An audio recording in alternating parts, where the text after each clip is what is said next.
இந்த வீடியோவில் நம்ம ஏசாயா புஸ்தகத்தை குறித்து பார்க்க போகிறோம். ஏசாயா ஜெருசலேமில் வாழ்ந்த ஒரு தீர்க்கதரிசி. இந்த எருசலேம் மக்கள் ஆண்டவருக்கு சாட்சியாக வாழ வேண்டியவங்க, ஆனால் ஆண்டவருக்கு விரோதமாக பாவம் செய்ய ஆரம்பிச்சிட்டு இருந்தாங்க. ஏசாயா இதை வன்மையாக கண்டிச்சாங்க. ஆனால் மக்கள் கேட்டபாடு இல்லை, மனம் திரும்பவே இல்லை.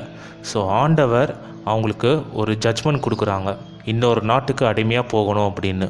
ஸோ இந்த புஸ்தகத்தில் இஸ்ரேல் பீப்புளுக்கான ஜட்ஜ்மெண்ட்டும் இஸ்ரேல் பீப்புளுக்கான ஒரு நம்பிக்கையும் சொல்லப்பட்டிருக்கு. அதை ரெண்டாக நம்ம பிரிக்கலாம். அதிகாரம் 1 39 வரைக்கும் இஸ்ரேல் பீப்புளுக்கான ஜட்ஜ்மெண்ட்டும், 40 66 வரைக்கும் இஸ்ரேல் பீப்புளுக்கு ஒரு நம்பிக்கையும் சொல்லப்பட்டிருக்கும். அந்த நம்பிக்கையும் ஜட்ஜ்மெண்ட்டும் எதை குறிக்குதுங்கிறத விராவரியாக பார்ப்போம்.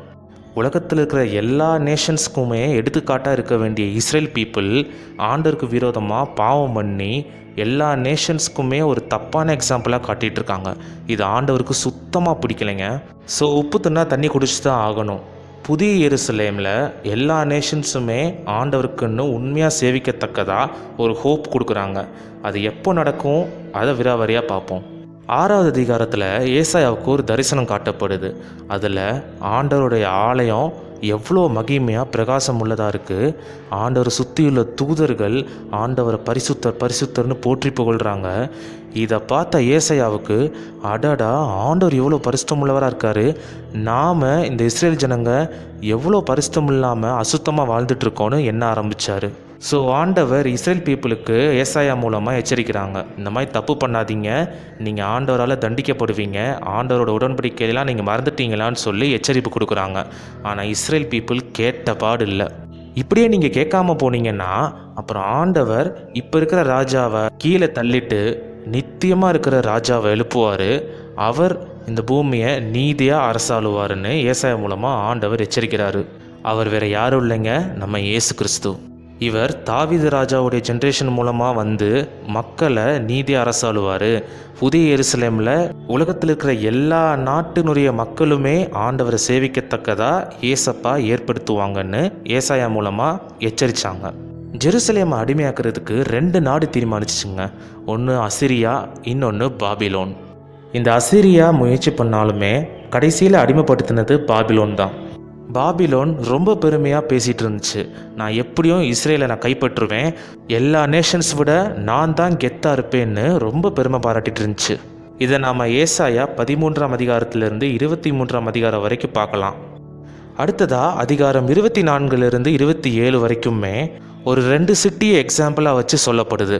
ஒன்று லாஃப்டி சிட்டி, அதாவது எல்லா செல்வாக்கும் இருந்தும் மக்கள் ஆண்டருக்கு விரோதமாக பாவம் பண்ணுற ஒரு சிட்டி. கடைசியில் அவங்க கீழே தள்ளப்படுவாங்க. ஆனால் இந்த நியூ சிட்டியான ஜெருசலேம் ஆண்டவருக்கு இசைவா, ஆண்டவருக்கு சொல்படி கேட்குற பிள்ளைகளாக இருக்கிற காரணத்தினால அவங்க அழிக்கப்பட மாட்டாங்கன்னு சொல்லப்படுது. 28வது அதிகாரத்திலிருந்து 39 அதிகாரம் வரைக்குமே ஜெருசலேமுடைய லீடர்ஸ் எல்லாருமே தங்களோட நாட்டை அடிமைப்படுத்தக்கூடாதுன்னு பிற நாட்டினுடைய பெண்களை எடுத்துக்கிறோம்னு வாக்கு கொடுத்தாங்க. இது உண்மையான வழி கிடையாது, பிற நாடு அடிமைப்படுத்தக்கூடாதுன்னா ஆண்டவர்கிட்ட மனமருந்தி மன்னிப்பு கேட்கணும்னு ஏசாயா மூலமாக ஆண்டவர் சொன்னார். அப்படி மன்னிப்பு கேட்டவர் தான் எசேக்கியா. இந்த எசேக்கியா ஆரம்பத்தில் ஹம்பிளாக மன்னிப்பு கேட்டு வெற்றி பெற்றாலும் பின்னால் பாபிலோன் கிட்ட தங்களுடைய செல்வாக்கை எடுத்து காமிச்சான். இது சுத்த முட்டாள்தனம்னு ஏசாயா மூலமாக ஆண்டவர் எடுத்து சொன்னார். ஏன்னா பாபிலோன் எப்படா எருசலேமை கைப்பற்றுவோன்னு ரொம்ப தீவிரமாக காத்துட்ருக்கு. கரெக்டாக 100 வருஷம் கழித்து பாபிலோன் எருசலேமை கைப்பற்றி எருசலேமில் இருக்கிற மக்கள் எல்லாரையும் அடிமைத்தனத்துக்கு கொண்டு போனாங்க. இது அவங்களுக்கு தேவையா? ஒழுங்காக ஆண்டவர் சொல் பேச்சை கேட்டு எச்சரிப்புக்கு செவி கொடுத்து ஐயோ நம்ம தப்பு பண்ணுறோமேட்டு மனம் வருந்தி மனம் திரும்பினா இவங்களுக்கு இந்த நிலைமை ஏற்படுமா? இருந்தாலும் ஆண்டவர் இப்போது மக்களுக்கு ஒரு ஹோப் கொடுக்குறாங்க. பாபிலோன் சிறையிருப்புக்கு அப்புறம் திரும்ப ஒரு சான்ஸ் தராங்க இஸ்ரேல் பீப்புளுக்கு. ஆண்டவர் மக்களை நல்லபடியாக வழிநடத்த ஒரு சர்வெண்ட்டை ஏற்படுத்துவார். அந்த சர்வெண்ட்டை விசுவாசிக்கிற ஒவ்வொரு மக்களும் ஆண்டவருக்குள்ளே இருப்பாங்க. இது ஜெருசலேம் மக்களை மட்டும் இல்லைங்க, உலகத்தில் வாழ்கிற எல்லா மக்களுக்கும் தான். ஆண்டவர் இஸ்ரேல் மக்களை பாபிலோனுக்கு அடிமையாக கொடுத்ததுனால அவர் இஸ்ரேல் மக்களை இக்னோர் பண்ணுறாங்கன்னு அர்த்தம் கிடையாது. பண்ண தப்புக்கு இஸ்ரேல் மக்களை தண்டிக்கிறாங்க. ஒரு தகப்பன், ஒரு அம்மா தான் பிள்ளை தப்பு பண்ணால் எப்படி தண்டிப்பாங்களோ அந்த மாதிரி தான். அதே நேரத்தில் அவங்கள அரவணைக்கிறவும் செய்கிறாங்க. இதை புரிஞ்சுக்கிட்டு இனிமேலாவது இஸ்ரேல் மக்கள் தப்பு பண்ணாமல் ஆண்டவருக்கு ஃபேவராக வாழுவாங்கன்ற நம்பிக்கையோட ஆண்டவர் இப்படி பண்ணுறாரு. ஆனால் இஸ்ரேல் பீப்புள் அது பிரகாரம் நடக்கிறாங்களான்னு கேட்டால் அதுதான் இல்லை. ஸோ ஃபைனலாக இந்த உலகத்தை ஆண்டவர் சொல் பேச்சை கேட்டு நடக்கிற பிள்ளைங்களையும் ஆண்டவர் சொல் பேச்சை கேட்காம நடக்கிற பிள்ளைங்களுமா ஆண்டவர் பிரிக்க போகிறாரு. அதுக்கு முன்னாடியே ஒரு காரியத்தை பண்ண போகிறாரு. இந்த காட்ஸ் சர்வெண்ட்டுன்னு சொன்னேன் இல்லையா, அந்த சர்வெண்ட் வேறு யாரும் இல்லைங்க, நம்மளோட இயேசு கிறிஸ்து.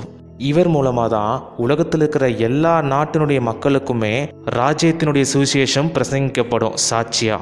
ஆனால் இவர் சொந்த ஜனங்களாலேயே பகைக்கப்பட்டு ஒதுக்கப்பட்டு கொல்லப்படுவார்னு ஏசாயா புஸ்தகத்தில் தெளிவாக சொல்லப்பட்டிருக்கு முன்னமே. இருந்தாலும் திரும்பவும் உயிர் தழுவார்னு 53வது அதிகாரத்தில் சொல்லப்பட்டிருக்கு.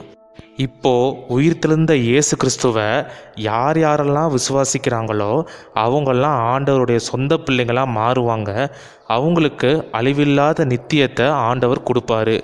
யாரெல்லாம் ஆண்டவராகிய இயேசு கிறிஸ்துவை ஏற்றுக்கலையோ அவங்க எல்லாருமே இந்த பாவ உலகத்தோட அழிக்கப்படுவாங்கன்னு ஆண்டவர் முன்கூட்டியே எச்சரிக்கிறாங்க ஏசாயா புஸ்தகத்தில்.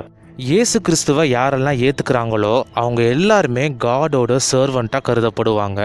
அப்படி காடோட சர்வெண்ட்ஸ் எல்லாருமே இந்த உலகத்தில் உள்ள எல்லா நாட்டு மக்களுக்கும் இயேசு கிறிஸ்துவை குறித்து சுவிசேஷமாக போதிப்பாங்க. அவங்க யாரெல்லாம் ஏற்றுக்கிறாங்களோ அவங்களும் காடோட சர்வெண்ட்டாக ஏற்றுக்கொள்ளப்படுவாங்க. இதுதான் ஆண்டவர் இஸ்ரேல் பீப்புளுக்கு மட்டும் இல்லை, இந்த பாவ உலகத்தில் வாழ்கிற நீங்களும் நானும் நம்ம எல்லாருக்குமே ஆண்டவர் ஒரு ஹோப் தராரு. நம்ம இயேசு கிறிஸ்துவை ஏற்றுக்கொண்டு வாழ்ந்தோம்னு சொன்னால், அவருடைய சொற்படி நடந்தோம்னு சொன்னால் நமக்கு நித்திய வாழ்க்கை கண்டிப்பாக இருக்குங்க. நாம் நித்தியத்துக்குரியவங்க அழிவை நோக்கி போயிட்டுருக்கோம். நாம் அழிவை நோக்கி போகணுமா நித்தியத்தை நோக்கி போகணுமாங்கிறத இப்போ நாம் எடுக்கிற முடிவில் தாங்க இருக்குது. இதுதாங்க நம்ம ஏசாயா புஸ்தகத்தில் பார்க்குற விஷயங்கள். தொடர்ந்து எரேமியா புஸ்தகத்தை நம்ம அடுத்த வீடியோவில் சந்திப்போம். God bless you all.